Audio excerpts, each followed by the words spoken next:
I move that we give the opportunity to the former president to have his opening statement. I so move, Mr. President. Mr. Chair. Second, Mr. Chairman.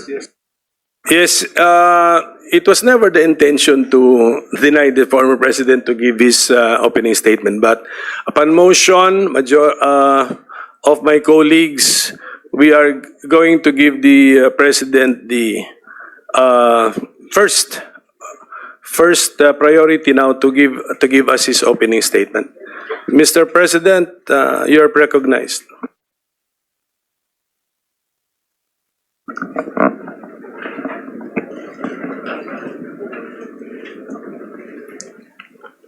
Before anything else, Senator, I'd like to thank the committee for inviting me. Para once and for all, malaman natin ang totoo. So, I would like to request sa inyo na huwag ninyo akong ituring president or kaibigan.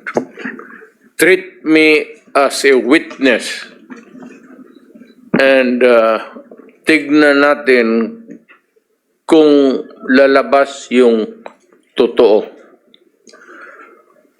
So, with your permission, at maraming salamat po sa inyong lahat for inviting me.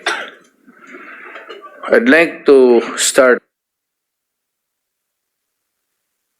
My mandate as President of the Republic was to protect the country and the Filipino people. Do not question my policies because I offer no apologies, no excuses. I did what I had to do. And whether you believe it or not, I did it for my country. The war on illegal drugs is not about killing people. It is about protecting the innocent and the defenseless.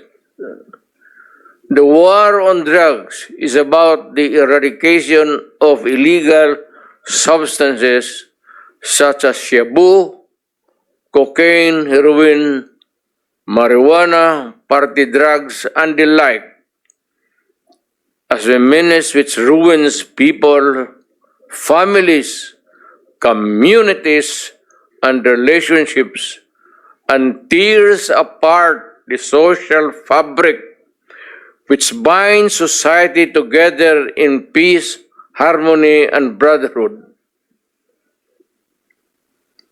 It is not unlike slogans which serves as calls for a better future, such as the war on waste, war on corruption, and war against climate change.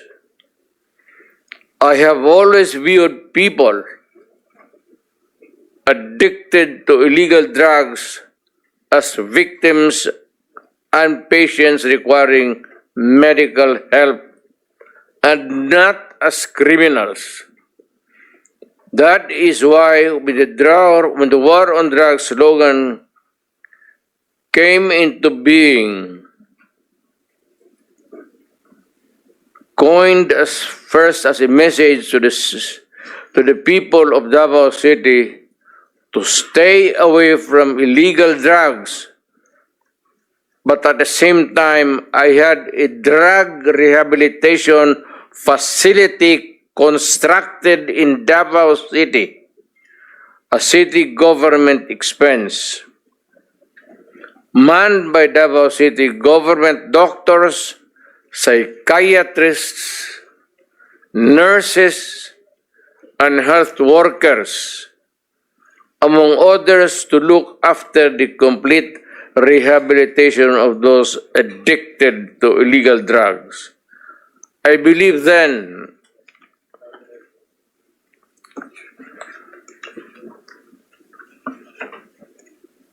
and I still believe now that rehabilitation and not fear of death or incarceration to be the key to the return of the addicted individuals back to the mainstream of a just and forgiving society. But no mistake about it, I hate drugs. I loathe the purveyors, the merchants, and the pushers of this demonizing element. I have not failed to emphasize this from the very day of the campaign when I ran for the presidency in 2016. This was my covenant with the Filipinos who believed in me. And to this day,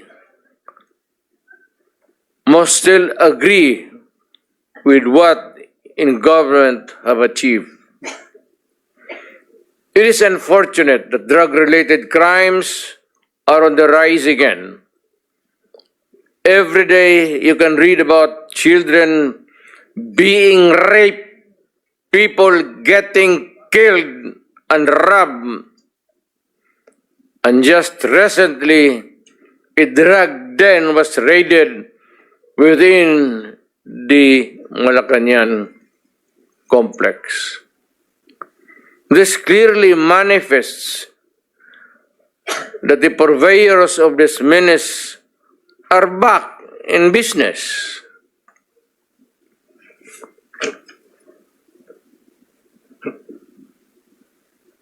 Ano? Gawain natin. The Filipinos are anxious and distressed. Self-preservation is still the first law of nature. It is instinct. It is recognized in our laws as self-defense. That is why I have always told the police authorities and operatives to be mindful of this basic law of nature. However, I tell them not to abuse their authority and power, and hindi ko talaga pinayagan yung abuso ng pulis o sundalo kailanman sa buong buhay ko and as mayor for so many years and as president in the guise of protecting themselves.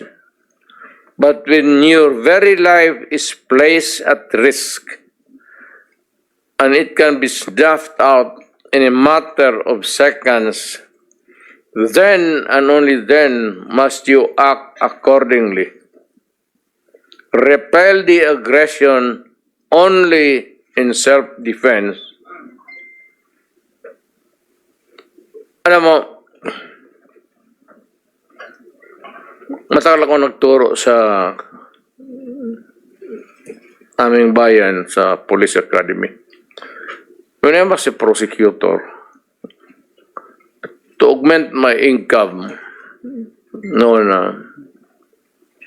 bago akong kasal, nagturo ako sa police. Ang sinabi ko talaga sa kanila, when you are arresting a criminal, you are not supposed to request him to surrender. Rather, you have to overcome the resistance. However, pag ayaw, it's the duty of the police is to overcome the resistance kung ayaw mag-surrender. At kung may baril, at kung tingin mo, sabi ko sa mga pulis doon sa academy, mamamatay ka, barilin mo. Barilin mo sa ulo.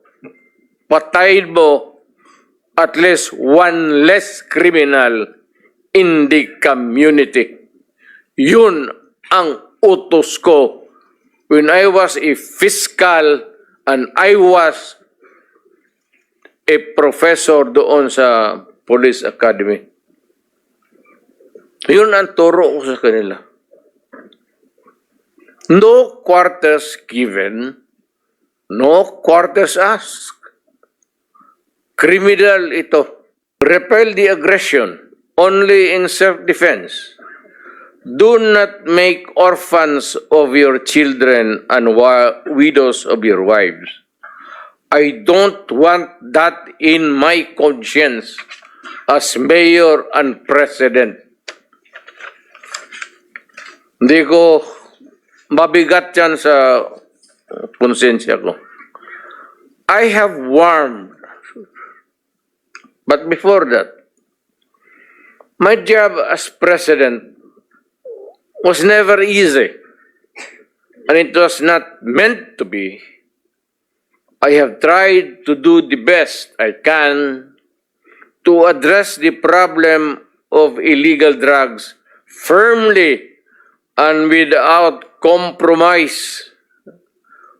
For all of its successes and shortcomings, I and I alone take full legal responsibility sa lahat na nagawa ng mga pulis pursuant to my order.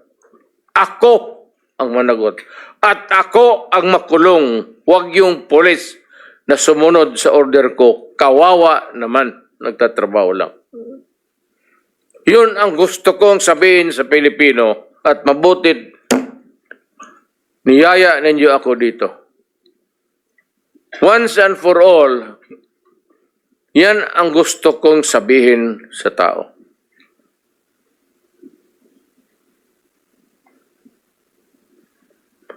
I have warned all of you as your president then and as a private citizen now. Drugs will destroy the Filipino. It will destroy my country. And I will never allow it. Baski ako empleyado sa gobyerno o private citizen, I will do what is necessary to protect my country, my community, at yung mga anak natin. This is a matter of principle. At papagkamatayan ko yan. Maraming salamat.